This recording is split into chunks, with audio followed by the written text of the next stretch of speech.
Shaun Richards.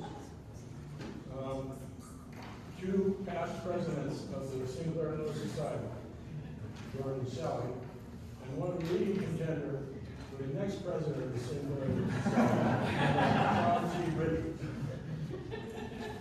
What Shaun Richards' bio doesn't say is that he is a Yankee who studied for his dissertation at William and Mary in Virginia. And I suggested to him at the break, well, if you were any break, he goes, I said, yeah, come on, you were 7 years. And his dissertation was on Arrowsmith and Timber is the Night. Sally Parry, what her bio doesn't say is that she has a close relationship with the publications unit at Illinois State University that produces so many wonderful publications, newsletter, for Sinclair Society. That's a collection. Yeah, that is a collection. They really, really good. What George Killough's bio doesn't say is that he's a medieval scholar. His dissertation was on Chaucer.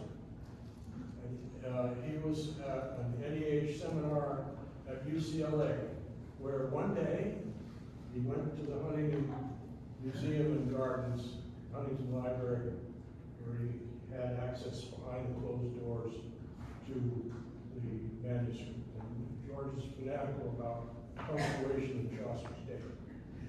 So every time my wife and I go to the Huntington Library and Gardens, I like to take a photo for George to send it to him, so he can remember his one day at the Huntington. And I've been rewarded over the years with an email exchange between George and me, and anyway, George, okay. Good morning.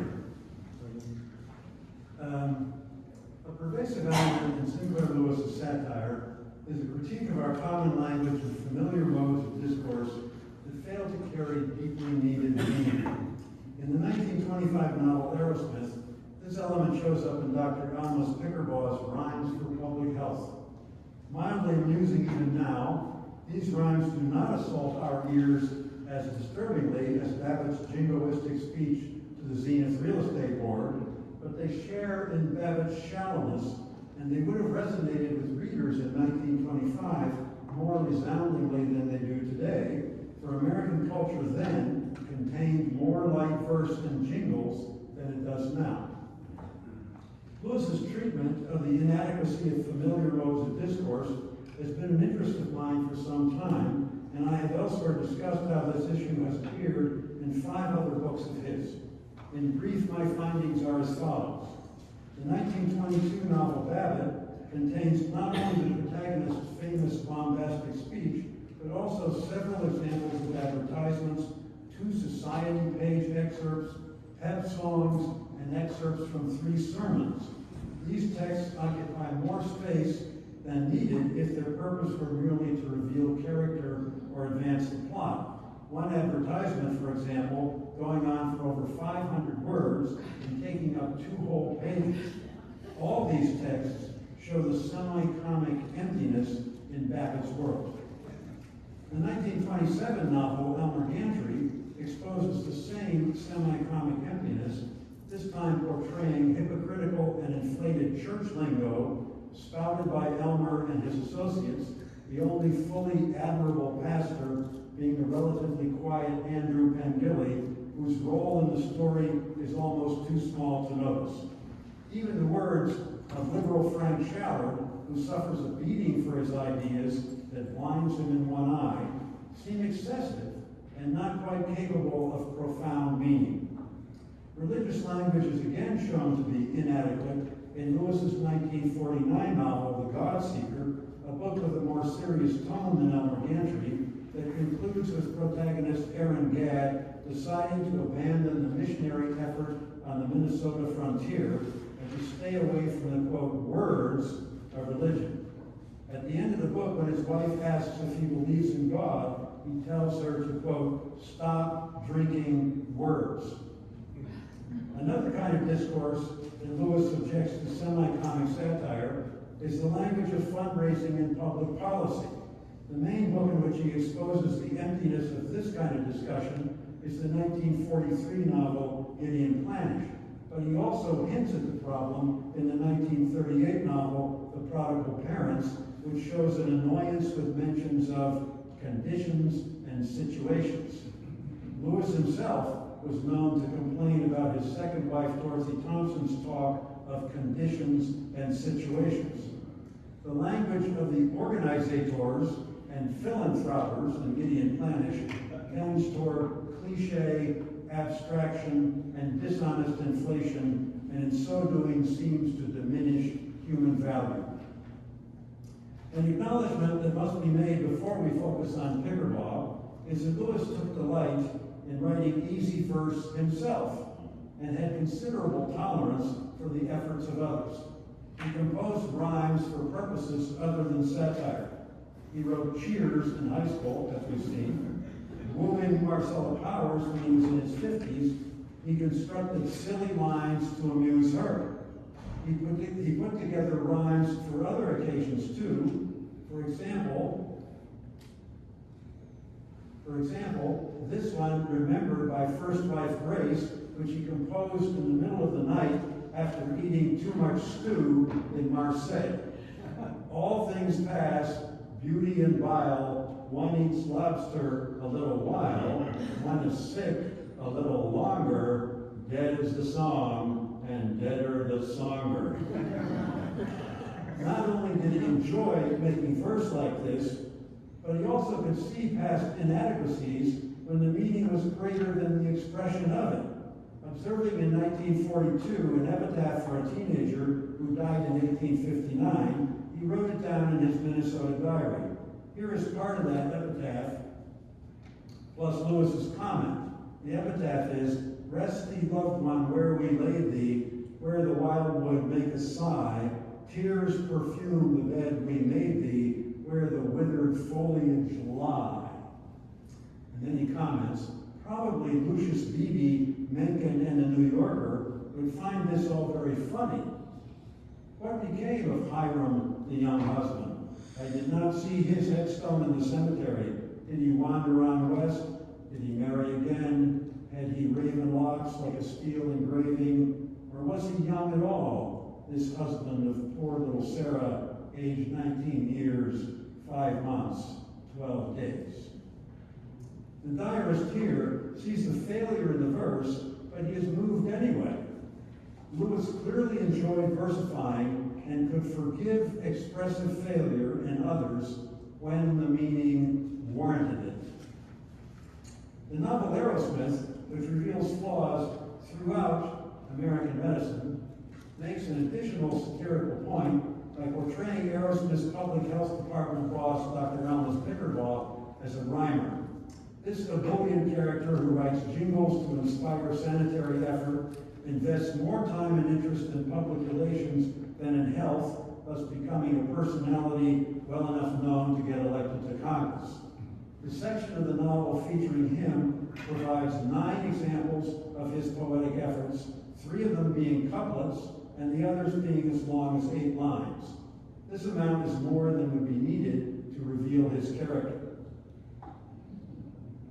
Lewis adds even another jingle to the collection, this one in 6 lines by the folksy bard of Zenith, Chum Frink, first introduced in Babbitt.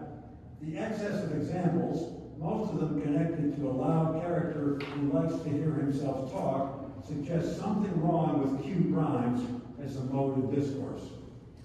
On the positive side, Pickerbaugh's rhymes had the pleasant feeling of fun-time banter. Here's one, rather like a cheer. You can't get health by a pussyfoot stealth, so let's every health booster crow just like a rooster. Given the happy spirit of this material, we might overlook the rhythmic ineptitude in the final line, which would be sharper without the word just. Crow like a rooster is much better than crow just like a rooster. The happy spirit might also help us enjoy the following poem, which Pickerbaugh composed for Fly Week. Sell your hammer and buy a horn, and hang on to the old fly swatter. If you don't want disease sneaking into the home, then to kill the fly you got it. Here the poet may be trying for a limerick. Note the way that the third line sounds like the third and fourth lines of a normal limerick. If you don't want disease sneaking into the home, but then you should get and we don't get that. Whether or not Lewis had the intention of showing Pickerbaugh failing at the limerick form, the poem does provide wholesome amusement, which we can still see, while at the same time noting the rhythmic awkwardness and excessive devotion to cute words in a man who should be focused on health. The cultural period for which Lewis authored the Pickerbaugh rhymes had more familiarity with such things than we do. Verse was everywhere. According to Mike Chesar, in his book Everyday Reading, Poetry and Popular Culture in Modern America, quote, Americans living in the first half of the 20th century lived in a world saturated by poetry of all types and sizes, ranging from clever two-line advertising jingles to full-length collections, unquote. Advertising made special use of verse. Together with Carrie Nelson, Mike Chesar has observed in another publication that during a 50-year period extending through the end of the 19th century and into the beginning of the 20th, quote, there was quite simply a poem for every product, unquote. This claim does not mean there was a poem for every advertisement, but indeed the incidence of verse was greater then than now.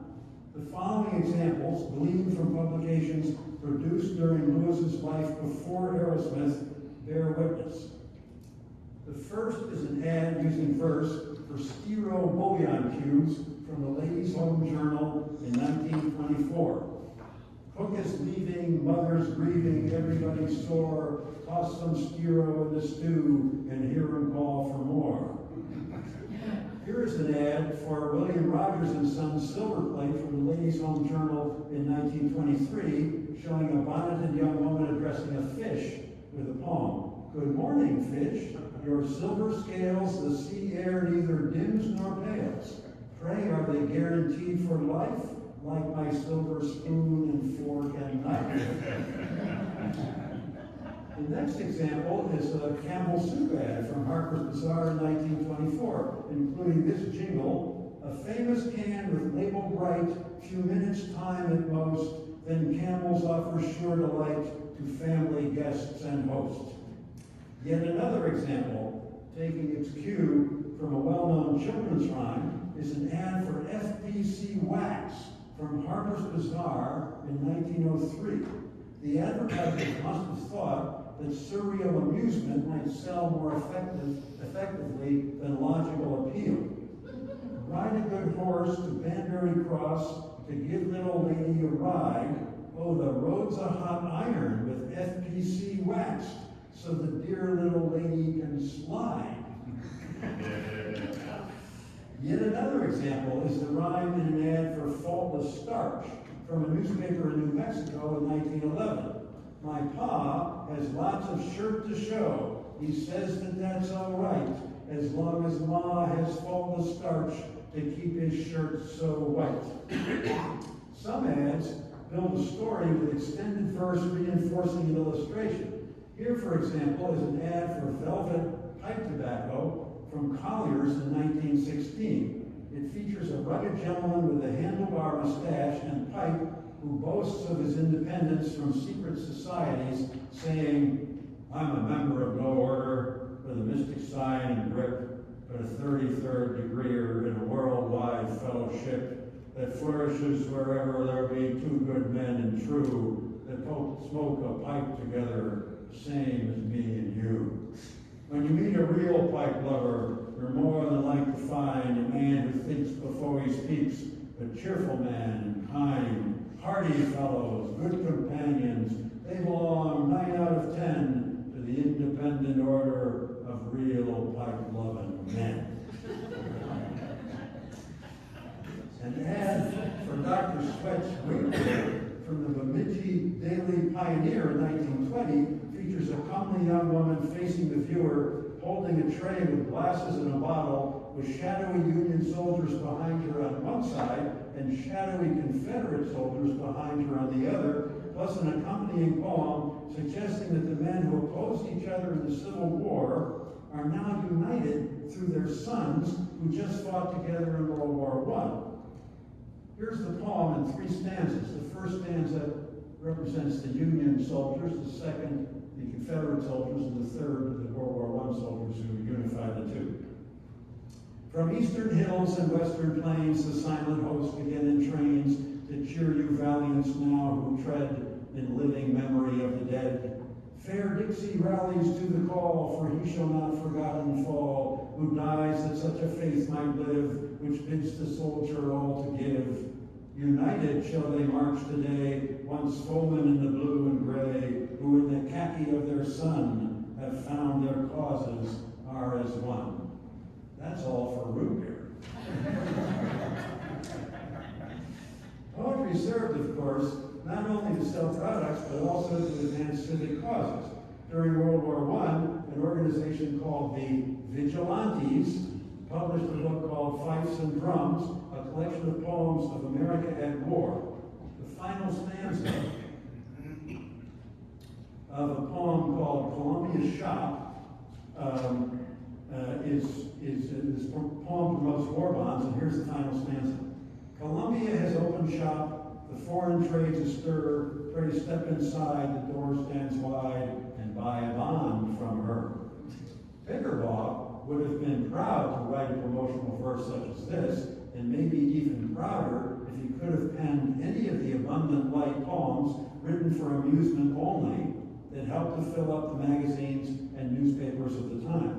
Here's one of pleasing wit that appeared on a page of the Duluth News Tribune on February 1st, 1922, along with editorials, the horoscope, and other notes of interest. Song of the Tin Tack. It was an awful tin tack, waiting the early tire. It nestled there serenely to win its heart's desire, and as it lurked, it sang itself a merry little lay, this philosophic tin tack that waited by the way. There was a time, it murmured, when my entire renown was simply as a medium for nailing carpets down, but to a prouder function do I today aspire, for now I know my proper role is wedded to the title. Not quite as sharp as the following poem that appeared in October 1923 in a section of the Ladies' Home Journal called The Office Dog, a section that every issue contained devoted to anecdotes and light verse. This one's called The Red Flash. The bridge was down. To flag the train, the heroine raced madly back along the winding railroad track. The old story once again. But how to warn it, since she wore no petticoat of flannel red, nothing in sooth that could be shed as heroines did in days of yore. And yet the flyer must be saved. She ran, but loud the fact bewailed that fashion had her clothes curtailed. Nothing could be waved. Exhausted from the track she slips.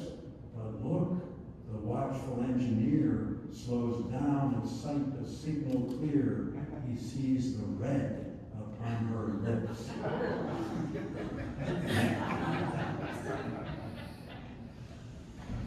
These examples collectively give a sense of the culture of easy versifying surrounding Lewis, some of its output associated with promotion, whether for a product or a civic cause. If he enjoyed this culture and liked to compose light verse himself, we must remember that he built much of his career on his affection for the surfaces of American life, not only for its advertisements, but also for its social customs, the speeches of public figures, the cliches of small talk, and characters such as George F. Babbitt, whose life has an inexorable shallowness even while he dreams of something deeper. Lewis, of course, saw beyond these surfaces, or he would have not been able to make satire about them. To some extent, he was like many of us, who, on one hand, look forward every year to the clever Super Bowl commercials, while on the other hand, work hard to live lives with meaning. In regard to the novel, it may seem overly earnest of us to frown on a public official's effort to inject fun into a good civic cause like public health. But the author makes clear that Pickerbaugh's rhymes comprise noisy fluff. Martin Arrowsmith sees them as such, and so do we. That Lewis put them in a book devoted mainly to another subject, the American medical world, is testimony to his continuing concern for stumbling modes of discourse. In quantity, light verse as it appears here and in popular publications from the first 30 years of Lewis's life can mount up to abuse of language. Too many cute words with not enough value underlying them. He makes sure we see this satirical point by portraying Pickerbaugh not only as a noisy hypocrite, but also as an awkward versifier. However, even if Pickerbaugh could write more deftly, like, say, Shaun, the cute words would still overbalance the value. Lewis may have enjoyed laboring in the loud factory of popular verse, but he was fully aware of the unsatisfying quality of its clatter.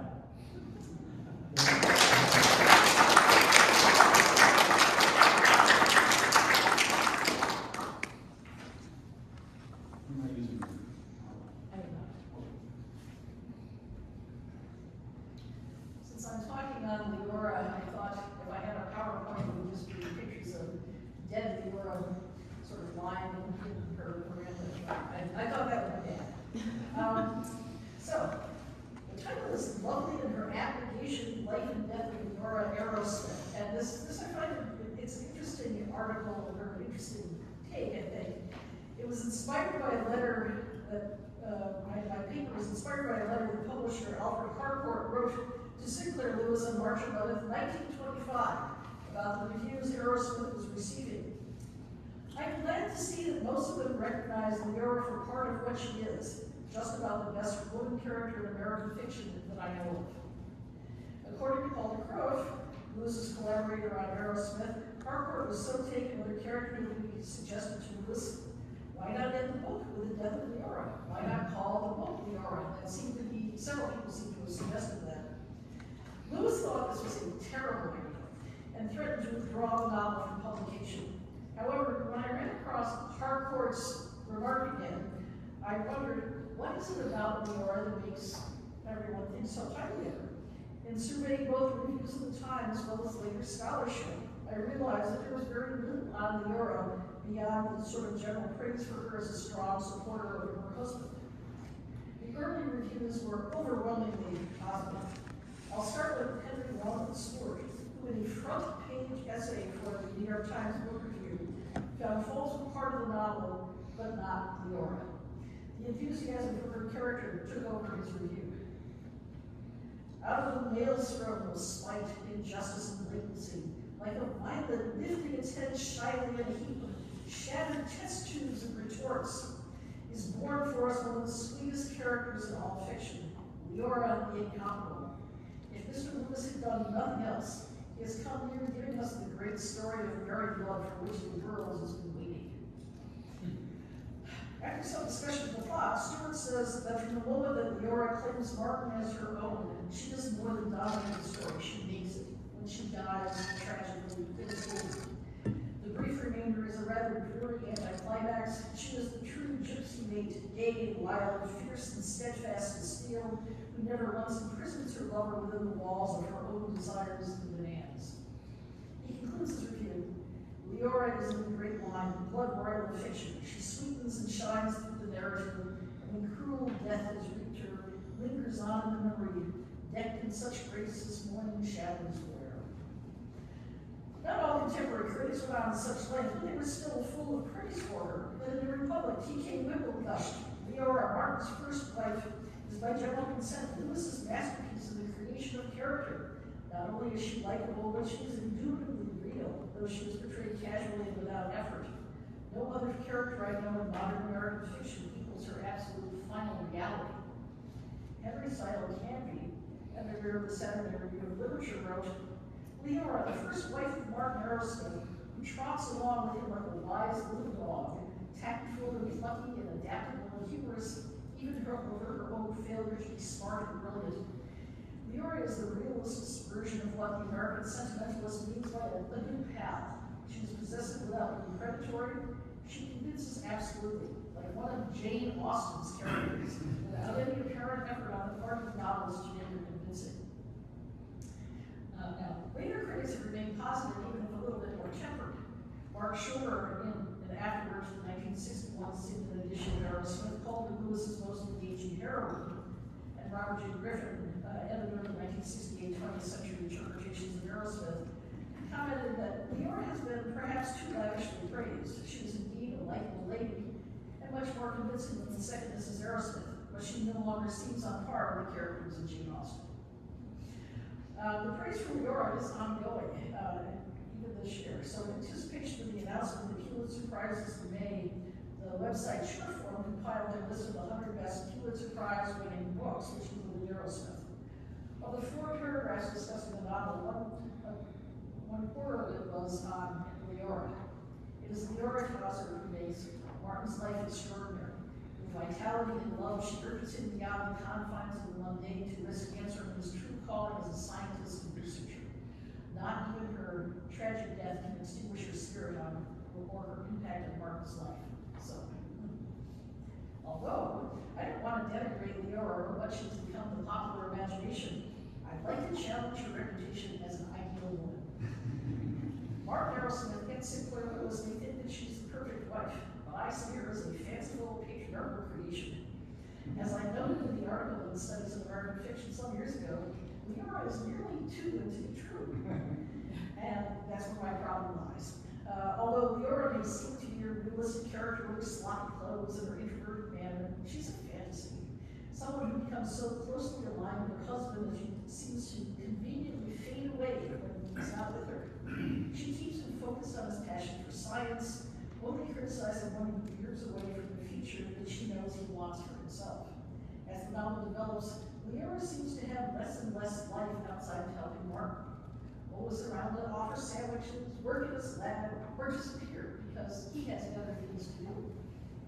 I usually don't find biographical angles for literary analysis all that useful, but commentary from 2 people close to Lewis, his collaborator Paul Croft and his wife Grace Hicker Lewis, shed some light on why Leora turned out as she did.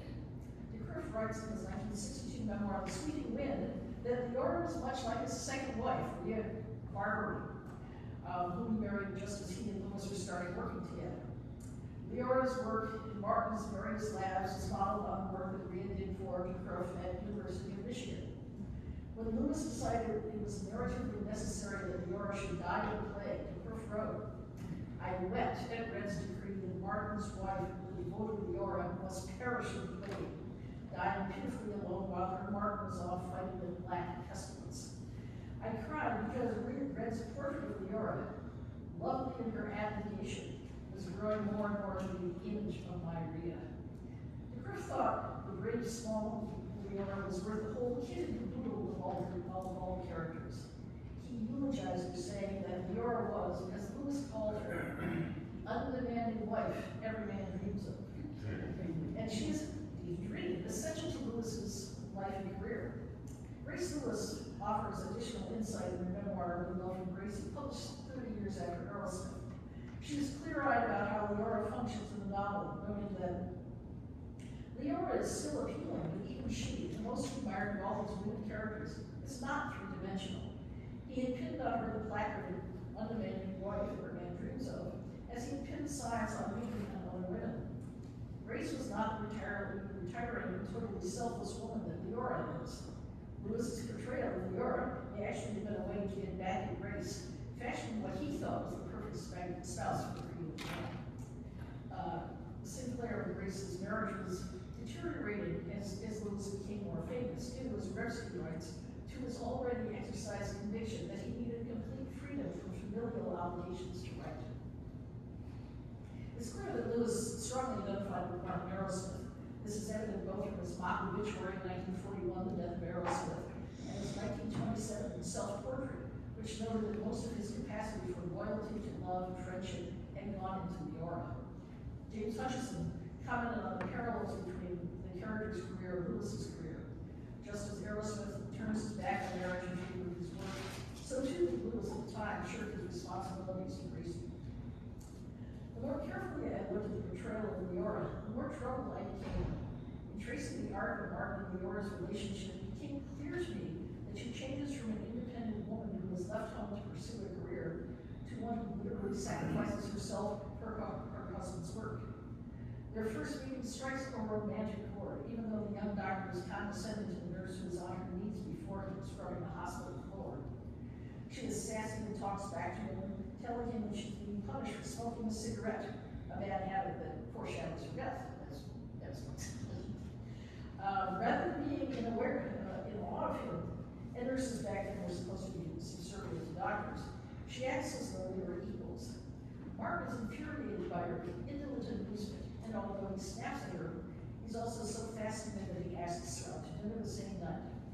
It's obviously love at first sight, as he feels an instant and complete comradeship with her, so different from the strained relationship he had with his fiancée, Madeline Fox. Before the first evening is over, each found in the other a part of his own self. Within 2 weeks, they are engaged. Their early relationship has a strongly physical component to it. Their attraction is rhapsodized by the narrator in terms of nature. Sound of beating birds, sound of spring blossoms dropping in the tranquil air. Leora is not shy about her desire for Martin. The narrator comments that she has a genius for frank passion. She teased him, tantalized him, but she is tender and unafraid. In their first home, one room in the boarding house, is described in romantic terms, despite its commonplaceness. Although their early life together is presented idyllically, there is an unpleasant undercurrent of bullying. It's not physical, rather Martin is overwhelming by his ideas and his opinions and his interests, totally monopolizing their conversations. Leora calls him out on it during their first dinner together, but it's something he does repeatedly, as his needs take priorities over hers, and as her personality gets subsumed into his. This is certainly a form of misogyny, as Amy Robillard defines it, because the women are expected to give. It's what they're supposed to give that matters in patriarchy. And they're supposed to give, for example, attention. And when they are talking, they are not giving attention. Much is made of Leora's carelessness about her looks and her laissez-faire attitude towards life, something that bothers Martin throughout the novel. When he brings his two fiancées together for a melodramatic face-off in the Grand Hotel, he notices how unusually sloppy Leora seems compared to the more sophisticated Madeline. And later, when he introduces Leora to his fraternity brothers at the Diana Ball, her dress is pathetically described as a little crêpe made in no recognizable style. She tells him over and over, I just simply can't get myself to fuss over my clothes. This lack of interest may be a money saver as they start their life together, but it becomes a serious issue as Martin rises in the medical profession and wants to impress others. He can be cruel when he complains about the way she dresses. At a party in Nautilus, he snaps, why can't you take a little time to make yourself attractive? God knows you have anything else to do. That wasn't in the movie last night. Oddly enough, even though he encourages her to dress better, he also gets jealous of other men seeming at all interested in her. It's as though he wants her to look good for him, and as a reflection of him. The one thing that Leora is not careless about is her ownership of Martin Arrowsmith. After Madeline cedes Martin to her, Leora tells him, you're mine, and cements his ownership by renaming him Sandy. She says she'll never let him go, but it's probably how she recognizes that her needs and desires will always be secondary to his. It's as though she needs to denigrate herself to appreciate how good he is. She says, I do feel we're nearer together than you and her, that's Madeline. Perhaps you like me better because you can bully me, because I take after you, and she never would. And I know your work is more important to you than I am, maybe more important than you are. But I am stupid and ordinary, and she isn't. I simply admire you frightfully. Heaven knows why I do. This is certainly the male fantasy of work, having a woman who acknowledges her inferiority from the beginning and couples that with admiration. Their early life together shows Leora a supportive companion alone. They are a world of two. She makes sandwiches for Martin when he studies late, listens to him explain his work, tries to read his books so she can understand what he's studying, and had a genius for keeping out of his way, for not demanding to be noticed. Leora's ability to be nearly invisible is praised by the narrator as her genius rather than the sad erasure of herself as a person. When they move to Pennsylvania, she shows this initiative, although it's on Martin's behalf. She negotiates with her father for a loan so that her husband can have his own office and not start his practice in the bar. She is indispensable, decorating the office, helping with experiments in the lab, providing love and support after he loses his first patient, and even listening to him read European history, Joseph Conrad, and Henry James aloud, because he's told he needs to have a broader education. Martin realizes how important she is to his life and career because, except for Leora, he had no one with whom he could talk with his work. And Leora is described as interested, or at least forgiving, which is telling in her deference to him. The relationship changes after Leora has a miscarriage. When she was pregnant, they talked to the family they would create. When it becomes clear that she'll never be able to have another child, she announces, "If I can't have a real baby, I'll have to bring you up, make you a great man that everybody will wonder at." Now, Killough said better than I did, let's say. The shift here from wife to mother is sad, and her tree has to be redirected to the only person she cares for. This makes the miscarriage inevitable, narratively speaking, because if they had a child, she could not devote her life solely to Martin. When Arrowsmith seems to deviate from his path as a research scientist, Leora pulls him back. She sometimes seems to have a clearer idea of what he should be doing than he does. She doesn't want him wasting his time giving speeches or creating poems like Pickerbaugh, but instead working on his experiments. In one of the few arguments they have, she prefaces her attack on his complacency by calling herself a mere woman, but then points out as his chief cheerleader and critic that it's her duty to make sure he fulfills his destiny. And it's obvious to her that the destiny does not include a liaison with Dr. Pickerbaugh's teenage daughter, Morgan. Even as Leora encourages Martin to do more work in his lab, she realizes that she'll be separated from him more often. The narrator casually explains that although Arrowsmith occasionally worries about Leora being lonely, she was easily and automatically contented as a pussycat. It's as though readers are encouraged not to be distressed about her solitary life or the ratio of her personality because she's happy in the role that she's chosen for herself. The one exception to Leora's Martin-driven life is in Dogmas when Arrowsmith works in public health. She develops a friendship with Clara Treadwell, wife of the president of the local company, and very much a part of the lively social set in town. Clara is someone Leora feels comfortable with, a woman with easy smartness, which she had always feared and hated. The first woman to whom she would talk about God and Christ and Calvin. Leora joins bridge clubs, spends pleasant evenings with Clara, attends dinners and parties, and even confides to Martin that she really wants to visit France one day. It is rare for Leora to ask for something for herself, and so this request is very significant, indicating that she is coming out of her Martin-centered shell. He is more than willing to agree, but in the future. Her metamorphosis doesn't last long because Martin gets angry at how their socializing interferes with his work, and he takes a job in Chicago, ending her friendship with Clara. She never has another friend, as Martin. The acme of Arrowsmith's success is that the urgency to, despite his higher pay and increased respectability, the dynamic of their married life remains the same. He still spends many nights in his lab with Leora content to wait for him. She also furnishes their apartment, attends official functions, and more than reveals the beauty of his work. Napping inoffensively, that's the quote, when he stays up late. What Martin, his egotism, seems surprised most about his wife is that she really doesn't have a separate identity. The narrator lightly notes, possibly the thing he most liked in Leora was her singular ability to be cheerfully non-existent even when she's present. Leora continues on as his mother figure and therapist, comforting him when he has bad dreams because of all the stress he places himself under. He even has a prescient dream of Leora disappearing as if the phage has dropped on her, which literally does come true. Although Martin wakes up screaming and sobs that he loves her and couldn't do anything without her, his obsessions turn into a mental health crisis, which Leora patiently ignores. She shielded him from the horrors, protected him from garroters, kept away the fire. To regain his sanity, he goes off in the woods by himself, foreshadowing the location of his final lab.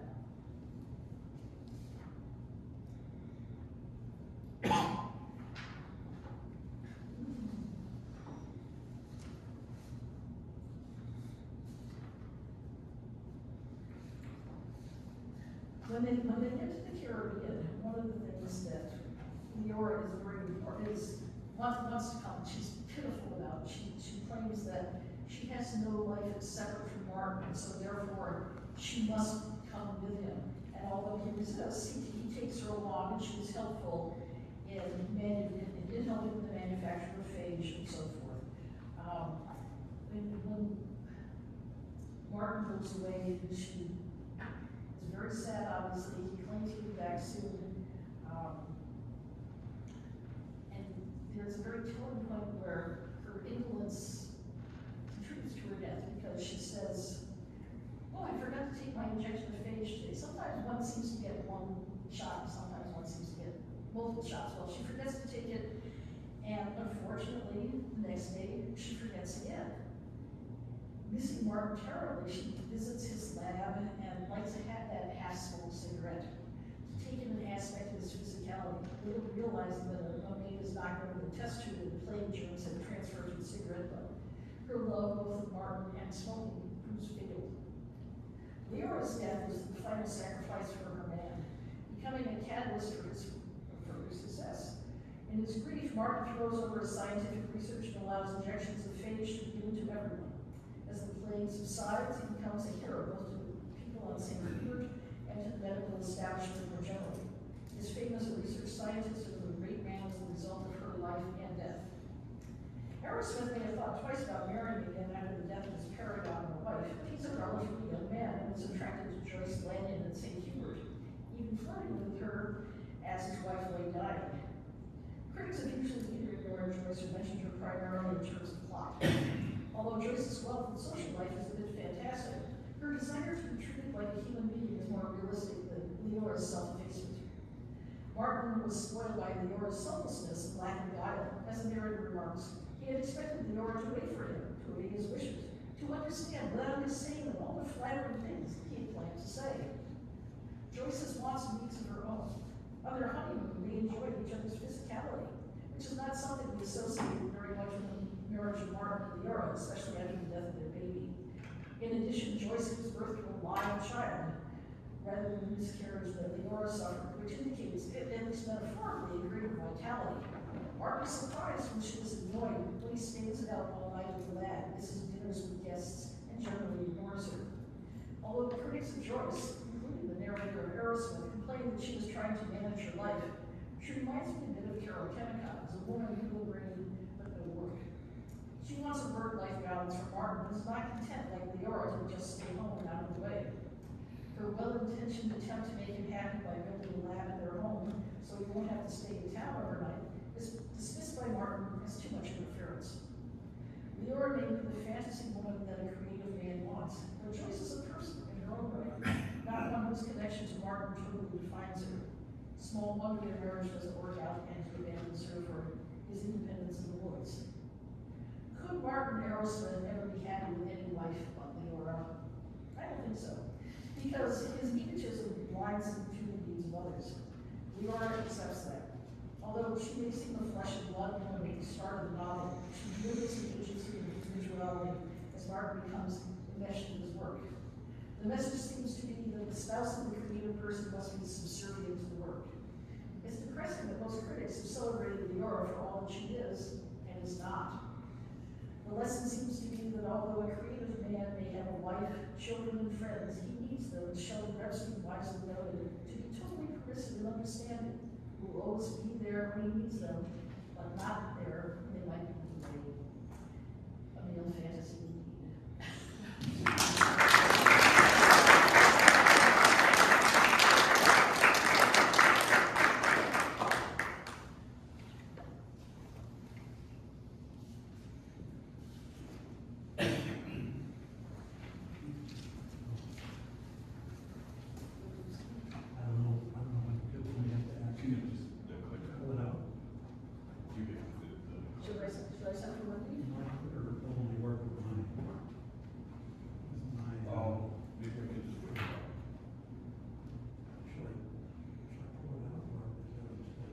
No, it's just kind of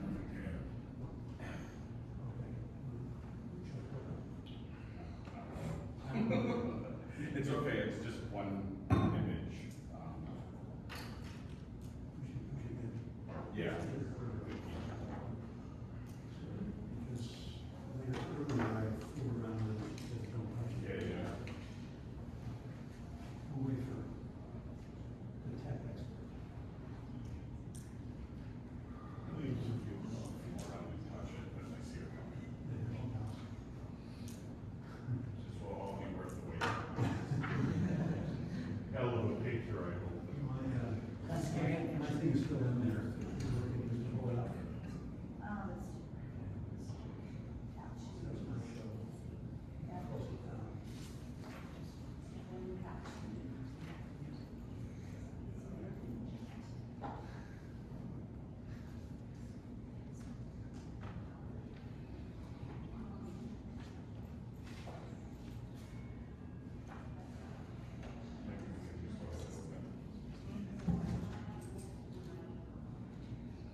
paper is entitled Like a Brain Walking, Disembodied Rational Masculinity in Lewis's Arrowsmith. In picking up where Sally left off, I want to start with a scene I find really telling. Just cringe. Yeah. Just as Martin and Leora are preparing to move to Wheatsylvania, where Martin will open a private practice, they unexpectedly run into his former mentor, Dr. Max Gottlieb. After a few awkward pleasantries pass between the two men, and only the two men, the groups part ways. Leora asks Martin whether that was the Gottlieb that she's heard so much about. When Martin says yes, she says, I don't, Sandy, he's the greatest man I've ever seen. I don't know how I know, but he is. Dr. Silva is a darling, but that was a great man. I wish we were going to see him again. There's the first man I ever laid eyes on that I'd leave you for. If he wanted. He's so, he's like a sword. No, he's like a brain walking. Leora's infatuation isn't just a product of Martin's relentless Gottlieb worship. Just before this scene, we're told she, quote, understands, unquote, the importance of Martin's work, even if she doesn't understand that work itself. So she probably grasps the significance of Gottlieb's work too. But her response extends beyond scientific appreciation. She's moved by the man himself. Gottlieb personifies both knowledge, a brain, and power, a sword, two traits long coded as historically masculine. Her romantic, even sexual attraction to this unconventionally attractive man, who's more than twice her age at this point, is striking. His intellect may be magnetic, but his lack of charm, vitality, or charisma complicates Leora's response. Why then does Leora respond so passionately to Gottlieb? This paper argues that Leora's impression of Gottlieb, namely as a brain walking, serves as an interpretive key to understanding Lewis's reimagining of masculinity in Arrowsmith. Through the disembodied, intellectual, and ethically rigid figure of Gottlieb, Lewis offers a modern scientific masculinity defined not by physical power, social authority, or romantic appeal, but by cerebral mastery, moral conviction, and a near spiritual devotion to truth. Drawing on feminist science studies and theories of hegemonic masculinity, I contend that Lewis constructs a rational ideal of masculinity that privileges disembodiment, vision, and failure, traits that simultaneously evoke reverence and alienation in the novel.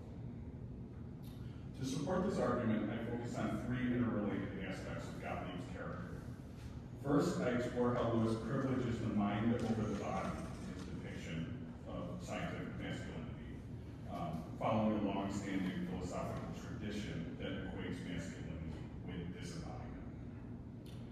Second, I examine the role of ocular centrism, the privileging of the gaze or vision, as a metaphor for masculine authority, particularly in how Gottlieb visually dominates those around him, including Martin. And third, I look at how Lewis reimagines failure as a redemptive quality, positioning Pa Gottlieb and his intellectual descendants, Brer Martin and Brer Parry, not as heroes of progress, but as spiritual martyrs to a pure, now outmoded scientific idealism. Gottlieb, according to Lillian First, is a less, quote, attractive hero than Martin, who, quoting Charles Rosenberg, who Dennis brought up, said about Martin, he's a new kind of hero, a hero not of deeds, but of the spirit.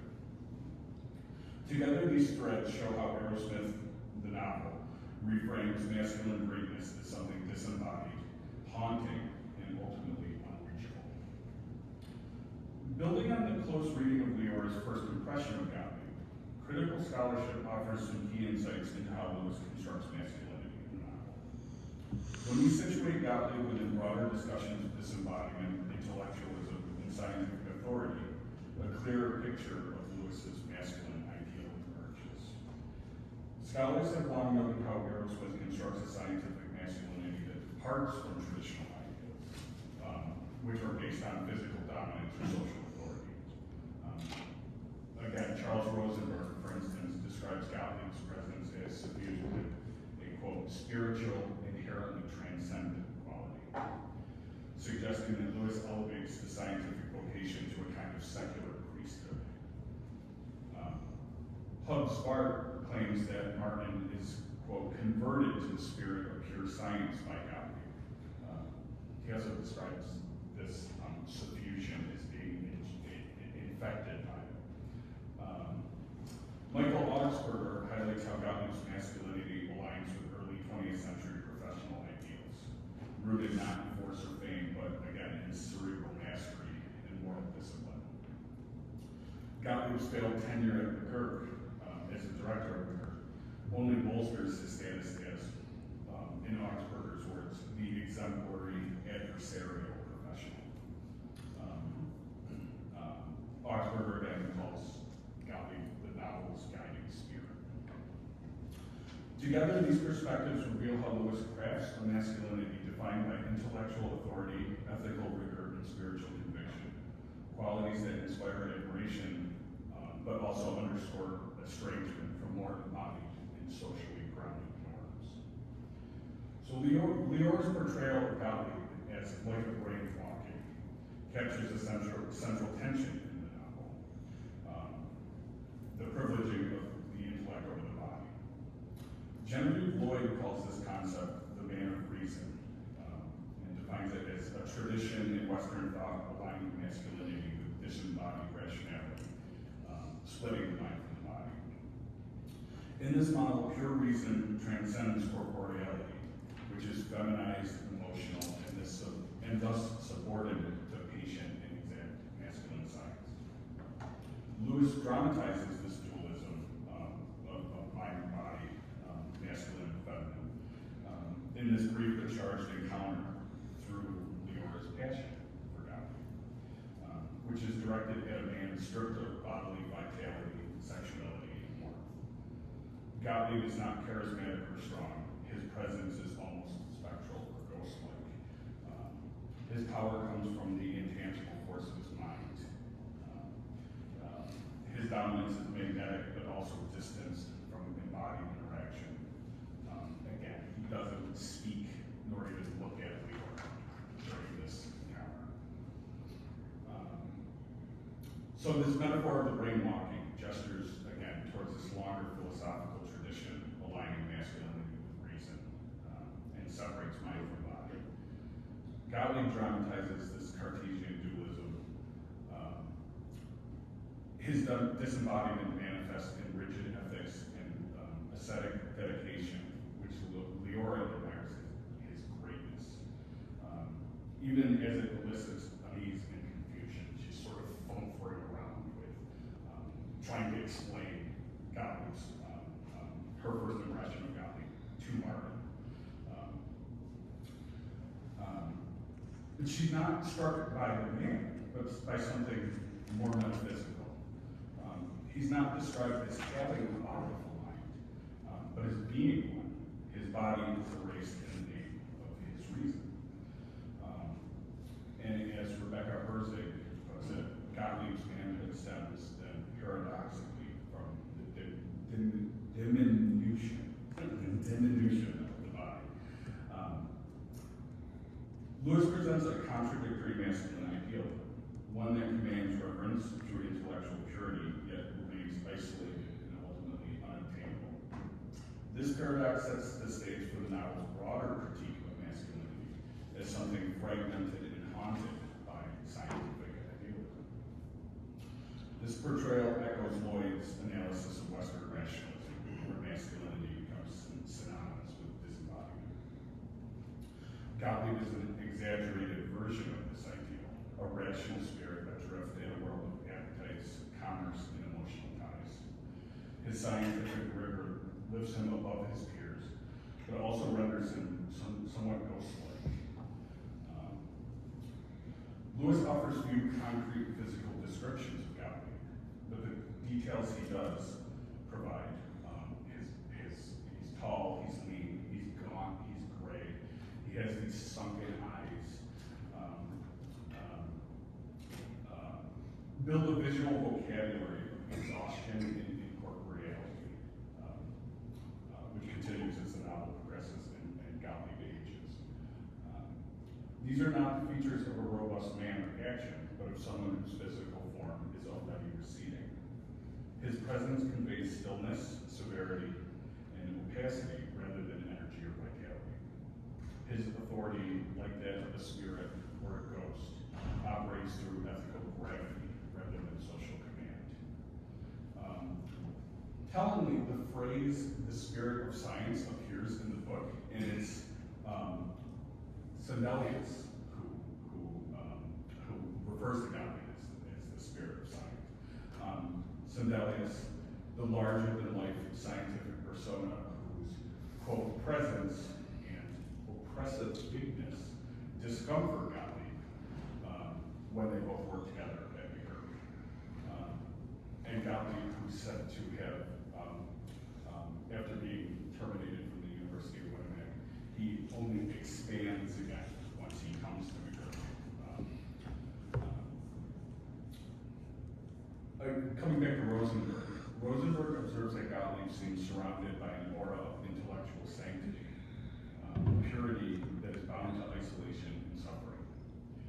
His disembodied masculinity is not just a metaphor, it also shapes the narrative structure of the novel. Gottlieb moves like a specter, always watching, judging, and guiding. Lewis introduces this spectrality when Martin first meets him.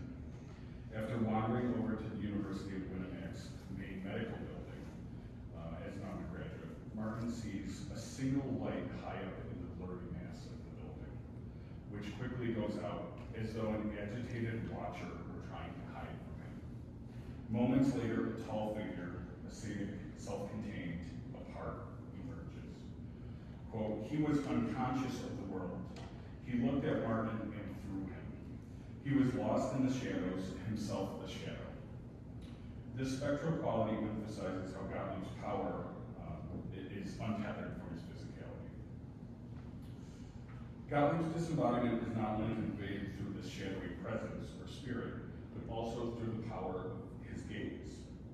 Lewis depicts his authority not through speech or action, but through silent, intense observation. These prolonged looks function as discipline and judgment, projecting masculine authority without physical force or confrontation. As Aaron Webster notes, visual metaphors are a way of communicating the relationship between individual bodies. Gottlieb's recognition of Martin as a kindred spirit occurs appropriately enough in Gottlieb's laboratory. Martin looks through a microscope when Gottlieb comes up from behind him, touches his shoulder. Quote, "Silently Martin raised his head, pushed the microscope toward Gottlieb. Bending down, a cigarette stub in his mouth. The smoke would have stung the eyes of any human being. Gottlieb peered at the preparation." So the two men bond over an act of shared looking. And again, I see this as the moment that Gottlieb recognizes Martin's sort of potential. For Martin, Gottlieb's gaze is both inspiring and unsettling, however. An ever-present reminder of moral and intellectual ideals that seem impossible to meet. This visual authority reflects a Western tradition of oculocentrism, which privileges vision as the primary means of knowing and of controlling the world, and is often gendered masculine and so associated with characteristics of rationality, objectivity, and detachment. Gottlieb embodies such a gaze. His looks serve as tools of both intellectual mastery and moral evaluation. Through these visual interactions, Lewis portrays masculinity as a regime of internalized discipline, mediated by a disembodied, penetrating eye. And this is where Emerson's transparent eyeball from about a century before this sort of, not quite a brain walking, but an eye walking. Though rooted in disembodied intellect, Gottlieb's authority also derives from his vision. He often appears in moments of quiet observation rather than active engagement. Is a haunting figure whose power transcends his physical presence. Martin's identity is shaped by the memory of that scrutinizing gaze, a vision which he internalizes. Gottlieb's power is less about physical dominance and more about the disciplinary force of that gaze. It shapes Martin's scientific identity as an almost moral force. This masculine power arises not from physical command or charisma, but from intense visual scrutiny. Feminist scholars have long linked vision, objectivity, and masculine authority, particularly in the Western intellectual history, where sight is sort of privileged as the most rational of the senses. Seeing something leads to it becoming truth. This tradition turns the gaze into an instrument of control, distancing the knower from the known, or subject from object. Gottlieb's gaze works this way, as a form of impersonal surveillance that disciplines without touching, that sees without participating. Visual metaphors repeatedly link Gottlieb's authority to his eyes, which are described throughout the novel as fierce, relentless, harsh, demanding, and arrogant. These adjectives suggest not intimacy, but incision. His gaze cuts rather than connects. The gaze itself becomes disembodied, stripped of touch or emotion, aligning scientific masculinity with cold intellectual mastery. For Martin, Gottlieb's eyes symbolize the standard of scientific purity that he both yearns for, but also fears. Gottlieb doesn't need to act or speak to assert his power over Martin. He merely looks. The novel's turning point dramatizes the power of Gottlieb's gaze. On plague-ridden St. Hubert, Martin loses his scientific detachment and struggles to, quote, recall and keep before him the vision of Gottlieb. This is the third time that exact phrase is used in the novel, twice within about 7 or 8 pages. The word vision here evokes both Gottlieb's ideals, but also the literal memory of his watchful eyes. Martin is caught between his mentor's, quote, sunken, demanding eyes and the sunken, bloody eyes of the dying natives. He feels he has sinned against Gottlieb and all that Gottlieb has represented. And as he realizes this, right after he comes out of this sort of drunken stupor of injecting everybody, he experiences this physical collapse. It's marked by a physical dissolution. He goes to pieces and his body dissolves. Even in this breakdown, however, it is Gottlieb's disembodied gaze, not his words or presence, that governs Martin's conscience.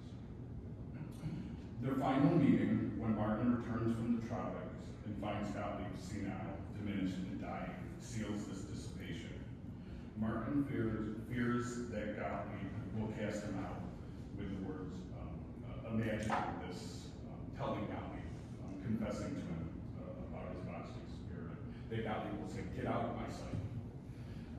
But instead, the once fear eyes of Gottlieb now look straight through him, just as they did 16 years earlier when they first encountered one another.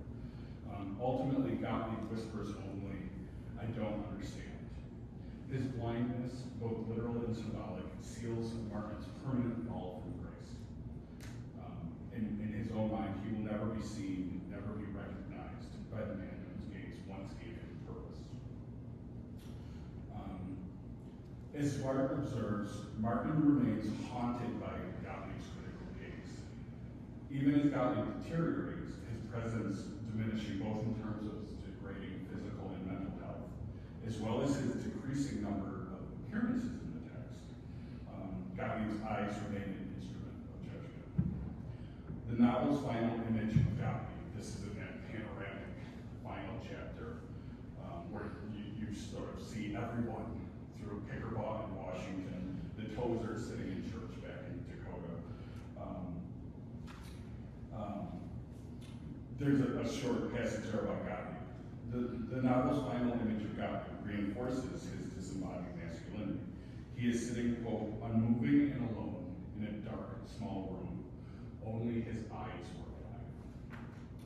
Though he's lost his cognitive reason due to his senility, his eyes remain, symbolizing the lingering, disembodied force of his authority. They persist as a ghostly symbol of reason, even as the man behind them has faded. Lewis's scientific masculinity finds its purest expression in this final case, which offers no warmth or intimacy, or even understanding, only a disembodied authority that sees everything but no longer understands anything. This gaze encapsulates the paradox at the heart of Lewis's ideal, an all-seeing disembodied authority that commands without connection, illuminating the limits and loneliness of scientific masculinity.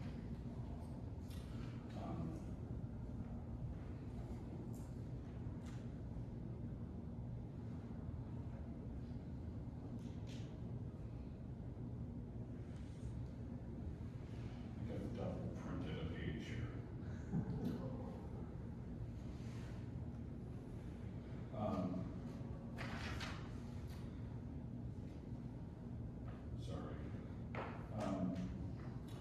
So the novel's final scene affirms Gottlieb's influence as Martin chooses isolation and intellectual purity over domesticity and professional compromise.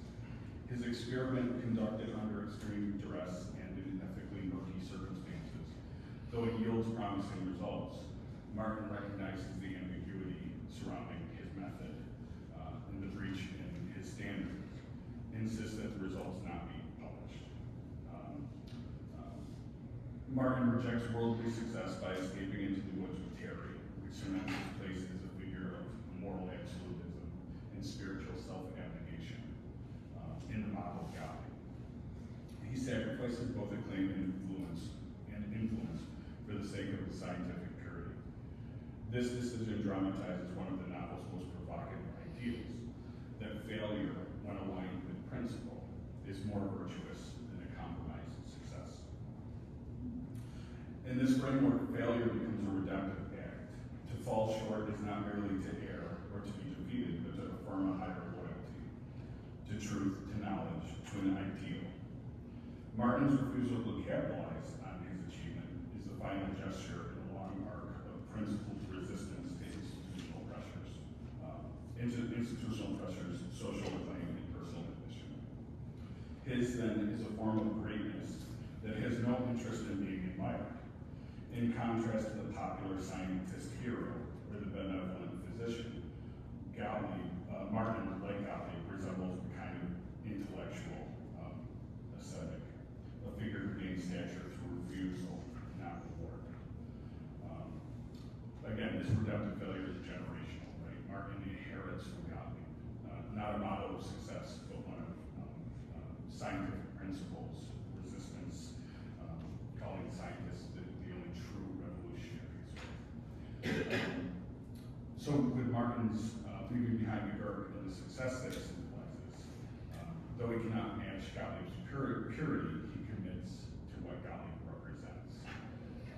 And that's a return to this lonelier, uncorrupted research that suggests the greatness lies in the fidelity to ideals and not in results. And that's emphasized throughout. I didn't count how many times the word failure appears, but they are the novel's final words, right? Martin's final words, and probably will fail. Through these words, Lewis leaves open the possibility that principled failure is still worth the attempt. Thank you.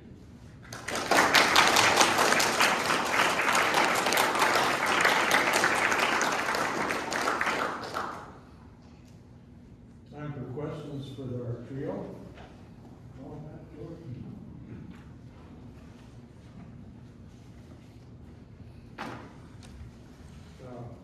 Mitchell. Shaun, didn't identify who's the author of the artist seen that before. Yeah, I so can't remember where I saw it. the artist is, wrote it down, Christopher Pierce Cranch. And it's the transparent eyeball from Ralph Waldo Emerson's essay, that went along with Emerson's essay Nature. So it goes back to the 1830s. Yeah. Wow. 1836 to 1838. Go ahead. This is for George. Yeah. In the Dutch newspaper, I recently read that there's quite a movement nowadays in the United States to drink raw cow milk. And people resist pasteurization. Now, there's one line by Pickerbaugh.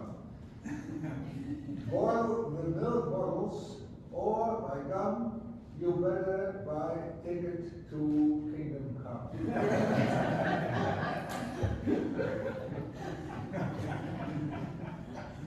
Is that a question or just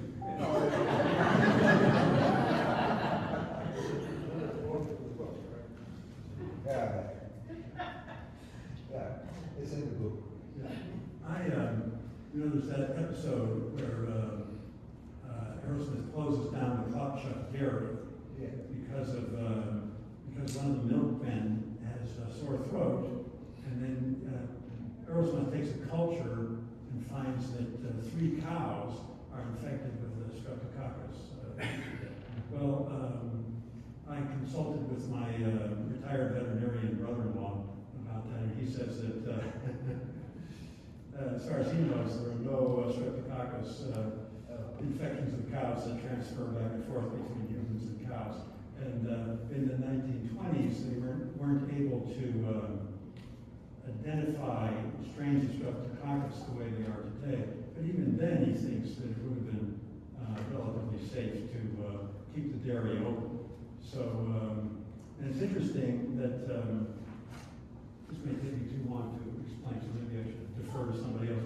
But in Jim Hutchison's book, he notes that when de Kruijf wrote articles for the Century magazine in 1922 anonymously, so that because he was unhappy with the medical establishment, one of his articles was titled, "What Does Preventive Medicine Prevent?"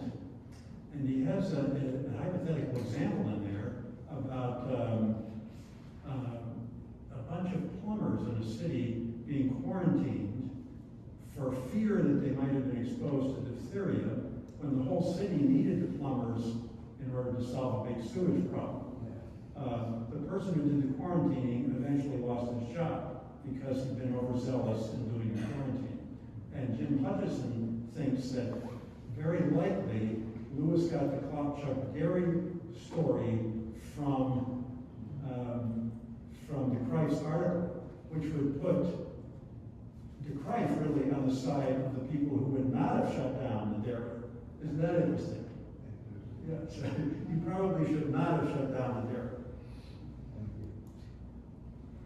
Other questions? I have a question for Sally. Do you think de Kruijf's wife, Rhea, was in any way a model for Leora? Oh, absolutely, absolutely. Both with her last name and also the amount of help that she provided Paul Kerr when he was at commissioning. But the title of the paper, Love Leaving Her Abnegation, for Kerr refers both to Leora and to his wife, and which I find telling to talk about supposedly the love of your life in terms of their abnegation. I think that's horrible. I have a question for Sally. I think of a good novel as being well integrated, so every part is necessary for the whole. And according to your claim, if I understand it right,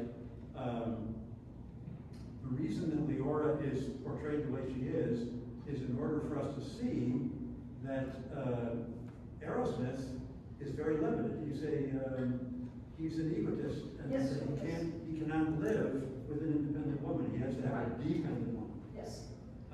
Well, that must mean that all the critics who like Leora missed the point.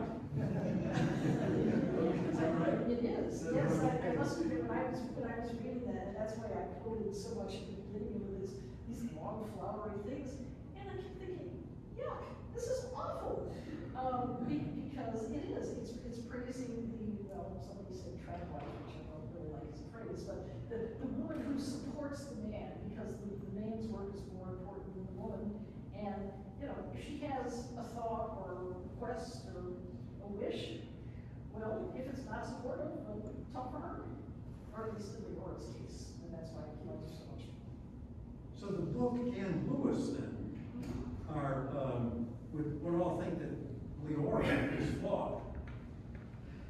Because she has to be there just to show the flaws in Yes, Arrowsmith. oh, yes, yes, and I mean, you know, I think that's one of the reasons why the ending of the novel, and I know JP's gonna go into this more tomorrow, is what's going on here? Is Martin a failure, you know, because he's left his wife, he's left his son, he's left his job, and he's off the woods? Or is the sacrifice that Leora made on his behalf, kind of, you know, unintentionally, but is that sacrifice what propels them to, you know, successful and non-successful at the same time? I mean, it's like a lot of those is very individual. I could just build off of that. Yeah. I think part of the tension there is I think there's a lot of sort of romantic, just romanticism in Lewis as sort of many modernist writers, but that's just not attainable anymore in the 20th century. I see Gottlieb and Martin as sort of his successor in this mad scientist sort of framework, and with Hawthorne and Poe, dark romanticists, they have these male scientists, oftentimes much older than their partner, and it's the passion for the work. That's some kind of pure passion, and anything earthly is the relationship. So the woman always comes second to the work. Well, you know, and as you were talking, I kept thinking that another great paper for 2030, right, would be that how, in the sense, how religious this is. You know, you have to give up your life and you have to give up everything for the sake of, well, you know, if you're a monk or something, it's for religion. In this case, it's science, but it's the same kind of asceticism that's driving it. I have a question for the panel, mainly for Shaun, but for all of them. Is there another American author of similar standing to Lewis? Theodore Dreiser, Fitzgerald, Hemingway, Faulkner, Steinbeck? Any of them possibly have created Max Gottlieb?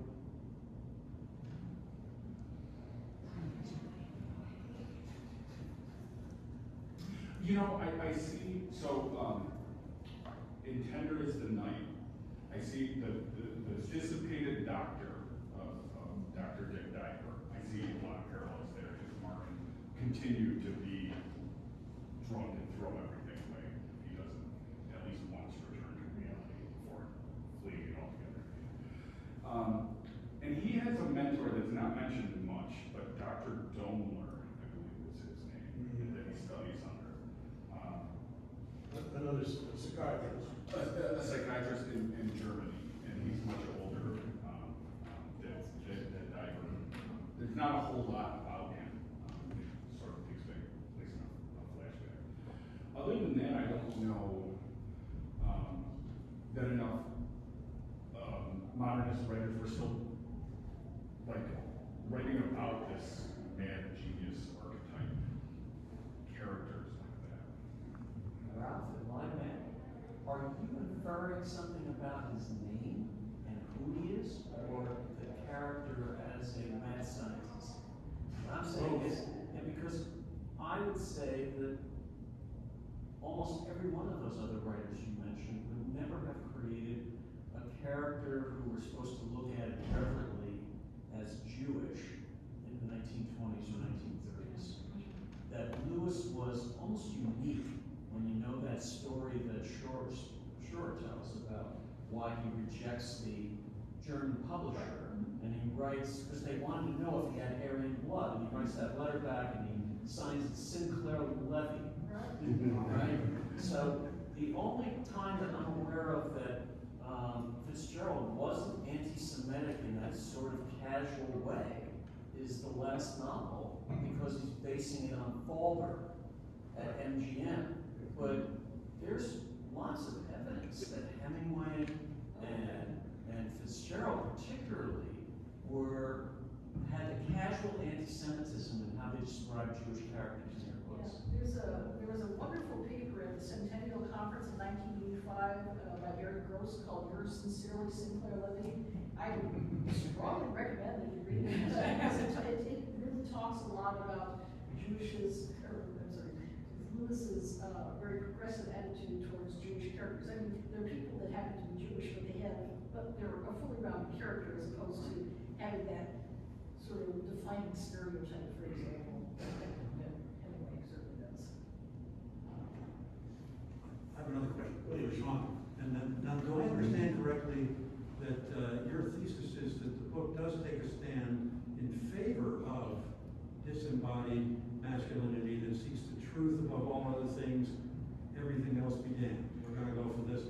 Or does it leave us with a kind of a standoff between research, pure pursuit of truth on the one hand, and commitment to society and medical practice, on the other, the two things that you think go together? Does it leave us with a standoff, or do you think it takes a stand? I think he's ultimately ambivalent because of the unreality of it, which is kind of pronounced at the very end, right? I imagine that it comes back from the cabin and probably takes a job somewhere, and it's that baby teaching in a Midwestern university setting or something. University of Michigan, probably. I think it's somewhat of a lament about modernity that I think goes through a lot of Lewis's early writings. So I think he really idealizes that, but also all this other stuff gets in the way, all these other commitments get in the way, and makes something like that was possible and maybe nostalgically speaking, like the Renaissance man of science or something like that. So he knows there's something wrong with just going off to the woods by yourself to do research without paying any attention to anything else. Yeah. I mean, it comes across as a sort of Jungian archetype. Yeah, And- absolutely. And with all of Jungian psychology, any archetype fails without healthy integration. And that's where we're at cliffhanger. It's just, that didn't happen yet. But I think it did. We have a question here. Hi, this is Sally. One thing that just came to me, really thinking about Leora, and knowing that Sinclair Lewis had an admiration for Dickens, is the character. I read David Copperfield many years ago, but I think that he was married to Dora, who was this perfect Dora. person. I think Dora was her name. Dora. Yeah. And she dies. Oh, yes, she does. And it just, the parallel, it struck me that maybe that was an influence. And it's kind of like she can't live any longer. And I mean, seriously, because narratively speaking, for Arrowsmith to move on, she has to die. And which sounds terrible, but there are a couple of points in the novel where, okay, she's sort of abject in a way, but what she does kind of works towards the rest of Arrowsmith's life. So, she kind of has to go. Can I tell a brief anecdote about that? So, I'm flying in from Connecticut, I'm sitting next to this woman who's also living in Connecticut. She's going to see family in Duluth. And, what are you going for, and so on and so on. So I said, well, I'm going to this meeting, we're going to talk about Arrowsmith. So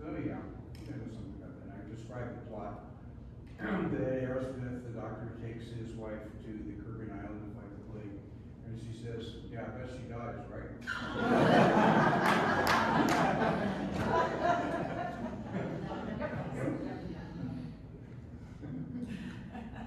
Okay, time for lunch.